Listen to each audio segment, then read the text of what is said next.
एक बार फिर से आप सभी का स्वागत है। हम अध्ययन कर रहे हैं उत्पत्ति की पुस्तक का और अब समय है कि हम उसके 30वें अध्याय 25वें वचन से आगे का अध्ययन करें।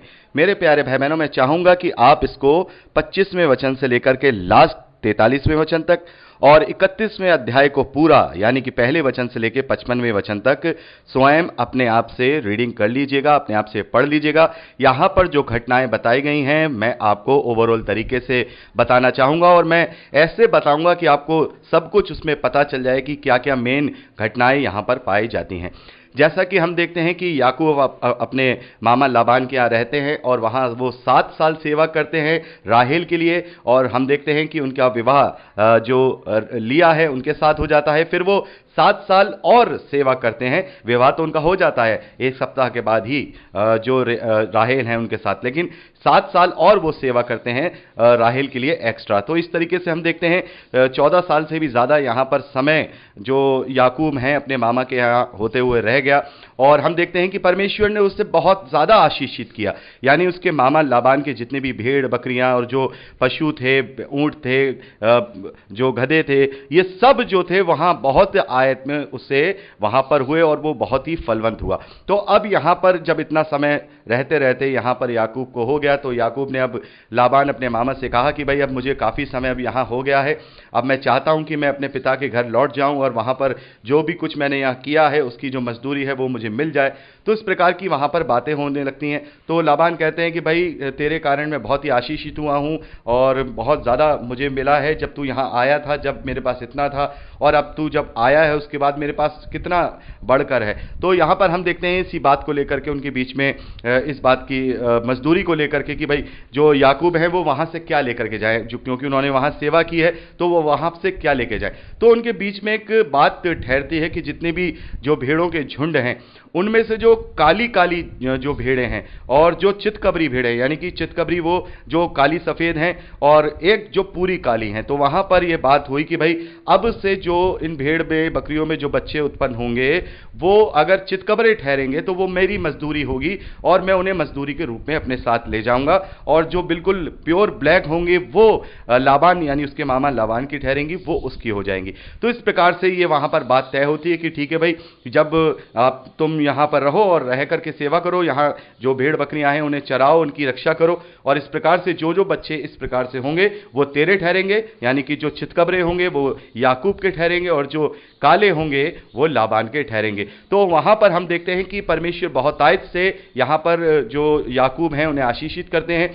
जो बकरी के भेड़ों के जो झुंड हैं वो केवल चितकबरे बच्चे ही उत्पन्न करते हैं। इस प्रकार से वहां पर हम क्या देखते हैं कि बहुत ज़्यादा वहां पर याकूब के पास भेड़ बकरियां और बैल गधे घोड़े सब वहां पर बहुत आयत से हो जाते हैं। आप इसको आप 31वें वचन में 31वें अध्याय में से आप अच्छे से पढ़ सकते हैं।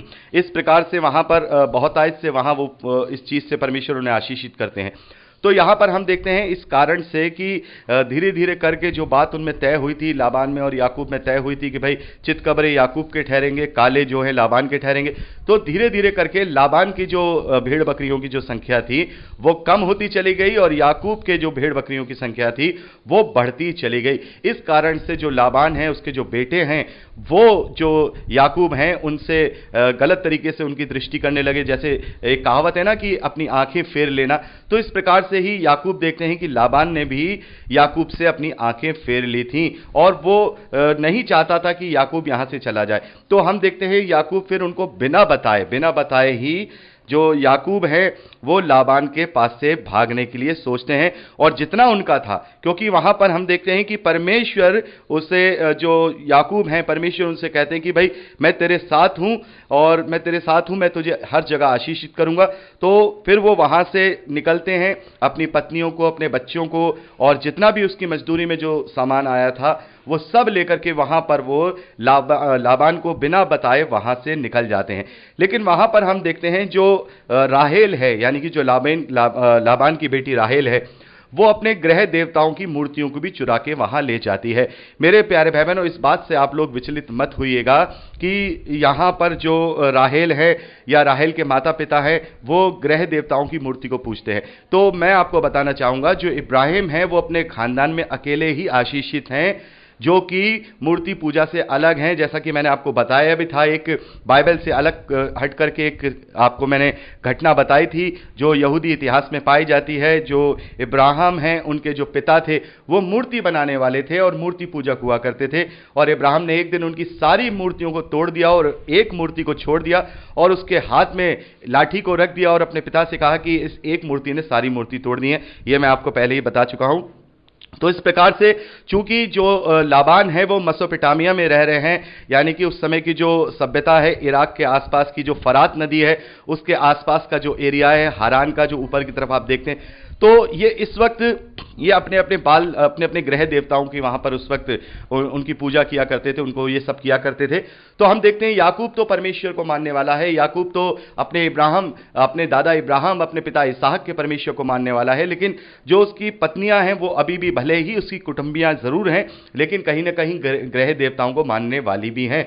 तो यहां पर हम देखते हैं राहेल अपने ग्रह देवताओं को चुरा करके वहां से ले जाती है और वो लोग चले जाते हैं, और फिर उसके बाद 3 दिन के बाद लाबान को पता चलता है कि भाई जो याकूब है वो अपना सब कुछ लेकर के यहां से चला गया है। तब लाबान याकूब का पीछा करने लगता है, अपने सारे बेटों को लेकर के लाबान उसका पीछा करने लगता है, और जैसे ही वो पीछा करने लगता है परमेश्वर स्वप्न में उसे चेतावनी दे देते हैं लाबान को कि भाई तुम याकूब को कुछ नहीं करोगे, ना ही उसे भला कहोगे ना उसे बुरा कहोगे, उसको कोई भी हानि नहीं पहुंचाओगे। तो इस प्रकार से जब उसको ये चेतावनी मिल जाती है तो वो याकूब से मिलता है, वो कहता है कि भाई फिर वो अपनी बात बदल देता है, कहता है कि भाई मैं तुझको कुछ नहीं कर सकता, क्योंकि तेरे परमेश्वर ने मुझे पहले ही आगाह कर दिया है, इसलिए मैं तुझे कुछ नहीं कहूंगा। तू मुझे बिना बताए क्यों चला गया? मैं अपनी बेटियों को देख तो लेता, थोड़ा उन्हें चूम लेता, अपने नातियों से मिल लेता, ये सब कुछ तो तेरा था। इस तरीके की वहां सारी बातें होती हैं, घटनाएं यहां लिखी हुई हैं, आप वहां पर पढ़ सकते हैं। तो वो एक बात उस पर इल्जाम लगाता है याकूब पर, लाबान, कि मैं तो तेरा इसलिए पीछे कर रहा था, तेरा जो मजदूरी थी वो तू ले गया, लेकिन तू साथ में मेरे ग्रह देवताओं को भी ले आया। तो याकूब इस बात पे बहुत गुस्सा होता है, वो कहता है कि मैं तेरे ग्रह देवताओं का क्या करूंगा, मैं इन्हें कौन सा मानता हूं। तो उसने कहा कि मैं कुछ नहीं लेकर आया, मैं केवल वही लेकर आया हूं जो मेरा था, जो मेरी मजदूरी का था, मैं कुछ नहीं लेकर आया हूं। लेकिन हम जानते हैं कि राहेल चुरा करके लाई थी, जो याकूब की पत्नी राहेल है, लाबान की बेटी राहेल, वो उन ग्रह देवताओं की मूर्तियों को चुरा लाई थी। तो यहां पर हम देखते हैं कि पूरी घटना आप देखते हैं कि आप पढ़ लेंगे तो आपको समझ में आ जाएगा इस प्रकार से। तो वहां पर पूरा तलाशी वगैरह होती है, सब कुछ देख लिया, भाई कहीं कुछ नहीं मिलता है। तो जो राहेल है वो ऊंट पर बैठ जाती है और उस ग्रह देवताओं को अपने नीचे उन्हें छिपा लेती है। ये सारी चीजें हैं।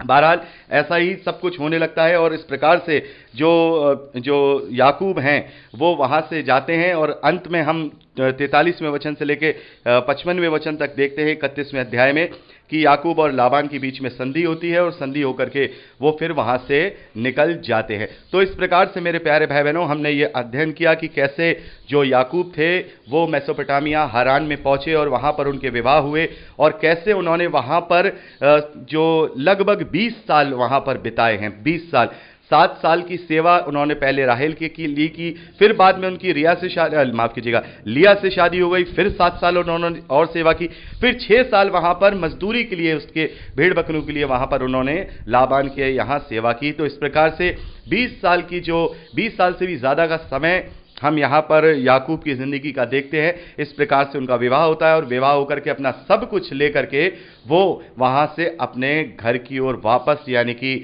जहां पर एसाव है, वही एसाव जिसका यहाँ पर हम देखेंगे जो याकूब ने पहलौठेपन का अधिकार जो है खरीद लिया था, और वहाँ पर छल से कहें या फिर परमेश्वर की इच्छा से कहें, उसने आशीर्वाद जो इसहाक का था वो वहाँ पर ले लिया था। उस एसाव के पास जाने की वो तैयारी में अब लग जाता है। मेरे प्यारे भाई बहनों, ये बहुत ही बड़ा एक मूवमेंट है, यहाँ पर एक बहुत ही बड़ा मूवमेंट हम बाइबल में देखते हैं कि अब वो उस एसाव के पास जाने के फिराक में है, या उसके पास मिलना चाहता है।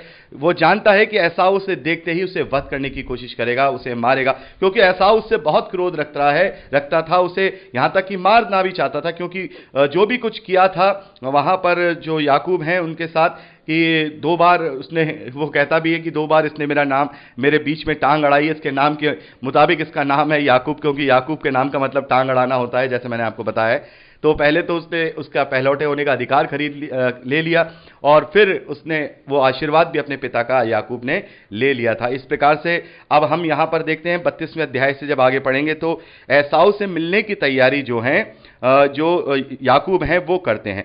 32वें अध्याय के पहले और दूसरे वचन में लिखा है, याकूब ने भी अपना मार्ग लिया और परमेश्वर के दूत उसे आ मिले। उनको देखते ही याकूब ने कहा, यह तो परमेश्वर का दल है।